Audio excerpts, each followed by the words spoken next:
45 అధ్యాయం 7వ వచనం. ప్రాణముతో కాపాడుటకును దేవుడు మీకు ముందుగా ప్రాణముతో కాపాడుటకును దేవుడు మీకు ముందుగా నన్ను పంపించెను. గట్టిగా చప్పట్లు కొడదాం. కానానులో కరువు వస్తుంది. ఆ కరువును బట్టి మీకు భోజనం ఉండదు.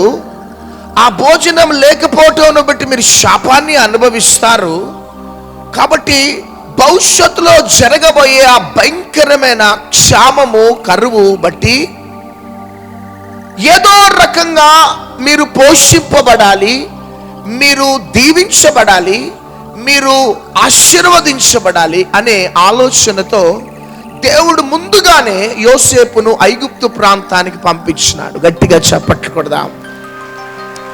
ప్రాణముతో మిమ్మల్ని కాపాడటానికి దేవుడు ముందుగానే నన్ను ఐగుప్తు ప్రాంతానికి పంపించినాడు.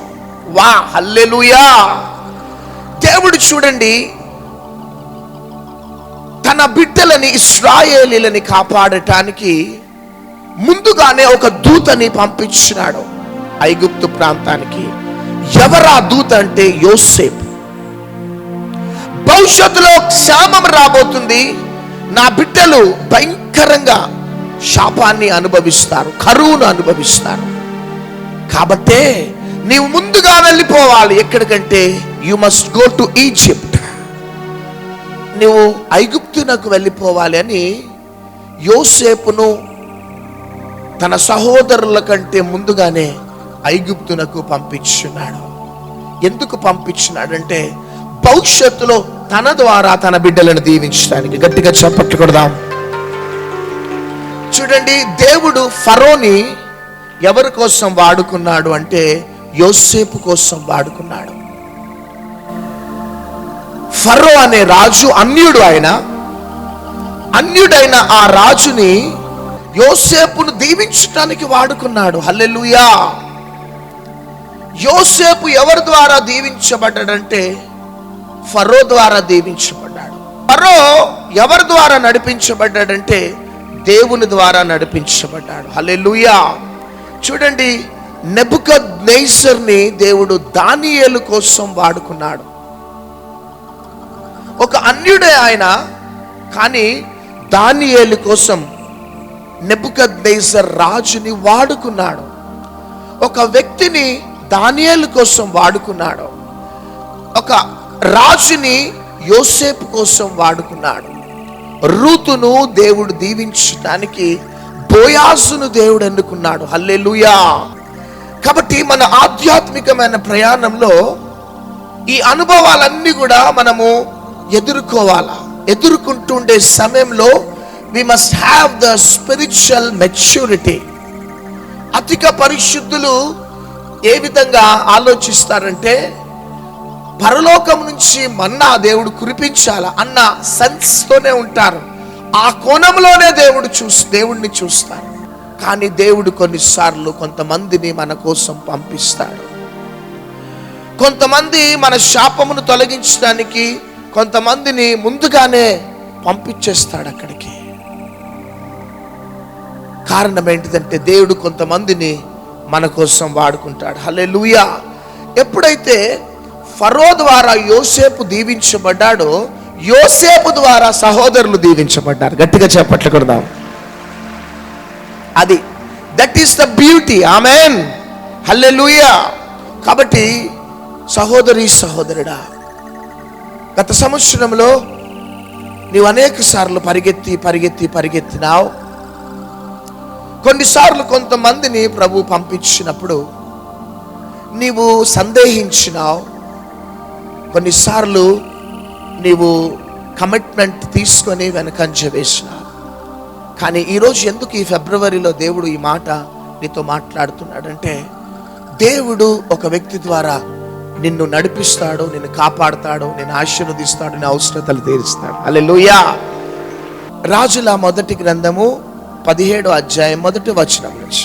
అంతటా గిలాదు కాపురస్తుల సంబంధియును తిష్బీయుడు నైన ఏలియా ఆహాబు నొద్దకు వచ్చి, ఎవని సన్నిధిని నేను నిలబడి ఉన్నానో ఇశ్రాయేలు దేవుడైన ఆ యెహోవా జీవము తోడు నా మాట ప్రకారము గాక ఈ సంవత్సరములలో మంచైనను వర్షమైనను పడదని ప్రకటించెను. పిమ్మట యెహోవా వాక్కు అతనికి ప్రత్యక్షమై, నీవు అచ్చట నుండి తూర్పు వైపునకు పోయి యోర్దానునకు ఎదురుగా నున్న కెరీతు వాగు దగ్గరకు దాగియుండుము. ఆమేన్. గట్టిగా చప్పట్లు కొట్టాలంతా. చూడండి, దేశంలో క్షామం, కరువు వచ్చింది. ఆ కరువు ద్వారా దేశం అంతా కూడా, భూమి అంతా కూడా ఎండిపోయింది, కరువులో ఉన్నారు. అప్పుడు దేవుడు ఏం చేసినాడంటే ఏలియాతోని, నీవు వెళ్ళి ఆ కెరీతు వాగు దగ్గర నువ్వు దాగి ఉండుము. హల్లెలూయా. ఆ కెరీతు వాగు దగ్గర నువ్వు దాగి ఉండుము, నేను నిన్ను పోషించుటకు నేను ఒక మార్గాన్ని నేను సరళం చేస్తున్నాను. గట్టిగా చెప్పట్టుకుడదాం. దేశమంతా కూడా క్షామం ఉన్నది, దేశమంతా కూడా కరువు ఉన్నది. కానీ దేవుడు పంపించిన స్థలములో ఆ యొక్క కెరీతు వాగున్నది. రెండవదిగా తనకి ఆహారమును ఇవ్వటానికి దేవుడు కాకుల ద్వారా తనకి ఆహారాన్ని పంపించినాడు. హల్లెలూయా. జాగ్రత్తగా వినాలి. దేవుడు ఏలియాని వెళ్ళమన్న స్థలానికి వెళ్ళినాడు. దేవుడు వెళ్ళమన్న స్థలానికి వెళ్ళకుండా ఒకవేళ వేరే స్థలానికి వెళ్తే అక్కడ కెరీతు వాగు ఉండేది కాదు, కాకుల యొక్క సహాయం ఉండేది కాదు. కానీ దేవుడు ఏలియాని ఎక్కడికైతే వెళ్ళమన్నాడో పర్ఫెక్ట్ స్పెసిఫిక్ ప్లేస్లోకి వెళ్ళి దాగి ఉన్నాడు. ఎప్పుడైతే ఆ స్థలంలో ఉన్నాడో దేవుడు ఆ స్థలంలో వాగును మాత్రము అది ఎండిపోలే. రెండవదిగా ఆ స్థలానికి తన ప్రవక్త అయిన ఏలియాని పోషించటానికి కాకులని దేవుడు ప్రేరేపించినాడు. హల్లెలూయా. దేశమంతా కూడా క్షామం ఉన్నది. ఎవరికి సరిగ్గా భోజనమే లేదు, సరిగ్గా తినటానికి భోజనమే లేదు. కానీ దేవుడు కాకుల ద్వారా మంచి నాన్ వెజ్ని ఏలియాకి పంపుతూ ఉన్నాడు. నేను నమ్ముతున్నాను ఆ దేశంలో నాన్ వెజ్ తినేవారు, మాంసాహారం తినేవారు ఎవరు ఉండొచ్చు అంటే ఆహాబు, యెజెబెలు, రాజు ఇద్దరు.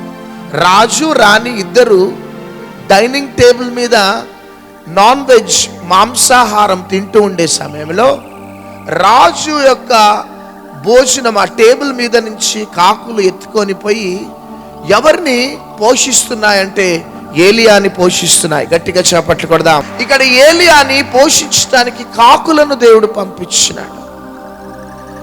ఇక ఆ కాకులు వస్తున్నాయి. ప్రొద్దున్న మధ్యాహ్నం సాయంత్రం మంచి భోజనం ఇస్తుంటే తింటూ ఉన్నాడు ఏలియా. ఆ యొక్క కాకుల భోజనం తినాలా, కెరీతు వాగు యొక్క నీరు తాగాల. ఇక కొన్ని దినాలు అవుతుంది. దేవుడు ఆ విధంగా పోషిస్తూ ఉన్నాడు. అకస్మాత్తుగా కాకులు రావటం ఆగిపోయినాయి. చప్పట్లు కొట్టండి అంతా. హల్లెలూయా. అకస్మాత్తుగా కెరీతు వాగు ఎండిపోయింది. అప్పుడు ఏలియా షాక్ అయిపోయినాడు. ఇన్ని రోజులు కాకుల ద్వారా నన్ను పోషించినావు, ఇన్ని రోజులు ఆ నీటి వాగు ద్వారా నేను తాగి తృప్తి పడ్డా, అకస్మాత్తుగా కెరీతు వాగు ఎండిపోయింది, కాకులు ఆగిపోయినాయి అనేసి ఆలోచిస్తూ ఉన్నప్పుడు దేవుడు ఏలియాతో అన్న మాట ఏంటిదంటే, కాకులు వచ్చినాయి వెళ్ళిపోవచ్చు, ఆమేన్. ఆ కెరీతు వాగు నీ దాహము తీర్చొచ్చు, కానీ ఫైనల్గా నేనే నీకు ఆధారముగా నిలిచిపోవాలి. అవి పోషిస్తూ ఉన్నప్పుడు ప్రొద్దున్న కళ్ళు తెరిచి ఆకాశం వైపు చూసినావు. ఎందుకు ఆకాశం వైపు చూసినావంటే కాకుల కోసం చూసినావు. కాకులు పెట్టిన భోజనం తిని మరల కెరీతు వాగుని చూసినావు. ఎందుకంటే కెరీతు వాగు నీ దాహమును తీర్చింది. కానీ కాకులను చూసిన నీవు ఇప్పుడు ఎవరిని చూడాలంటే నన్ను చూడాలి. కంతే. జీవ జల ఊటలనిచ్చే నన్ను నువ్వు చూడాలా. హల్లెలూయా. మనకి ఎవరెంత సహాయం చేసినా కానీ చివరికి మన యొక్క కంక్లూజన్, మన యొక్క గురి మనం ఎవరి మీద నిలపాలంటే ఆ దేవుని మీద నిలపాలా. మనుషులు వస్తారు, సహాయం చేసి వెళ్తారు. అయితే సహాయం చేసిన వారి మీద మనం గురి నిలిపొద్దు, కానీ సహాయం చేసి వెళ్ళిన తర్వాత దేవుని మీద మన గురి నిలపాలా. చేయి పైకెత్తి గట్టిగా చప్పట్లు కొట్టాడు.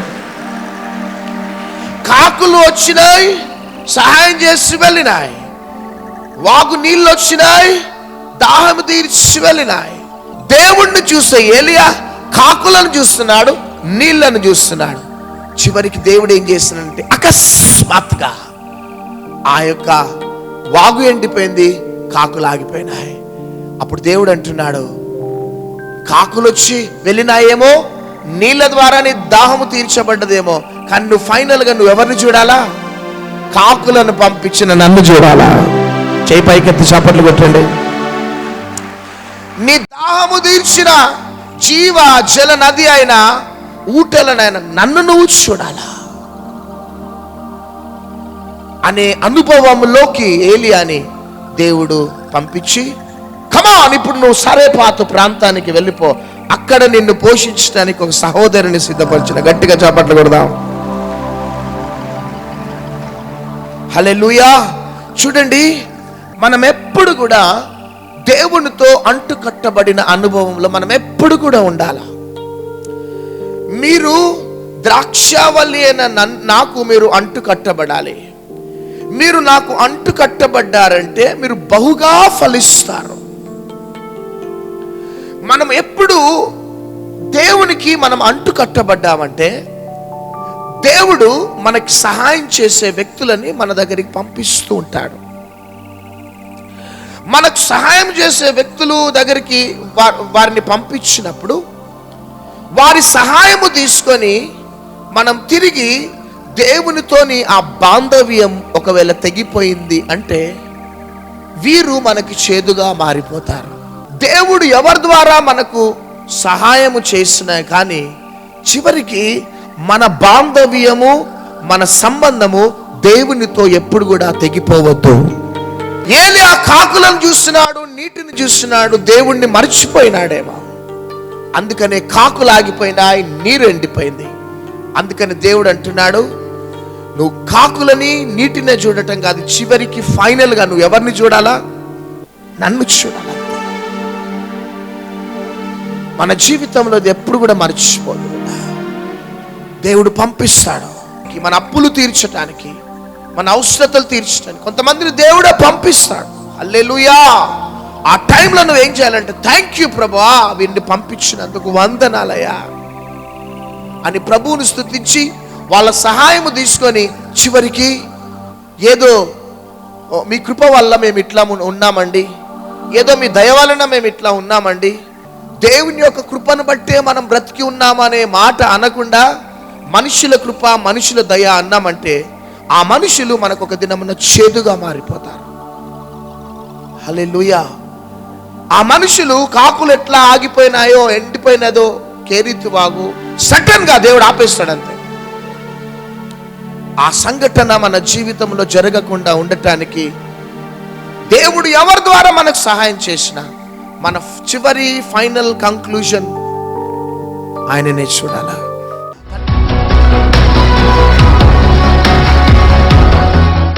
తండ్రి స్తోత్రం.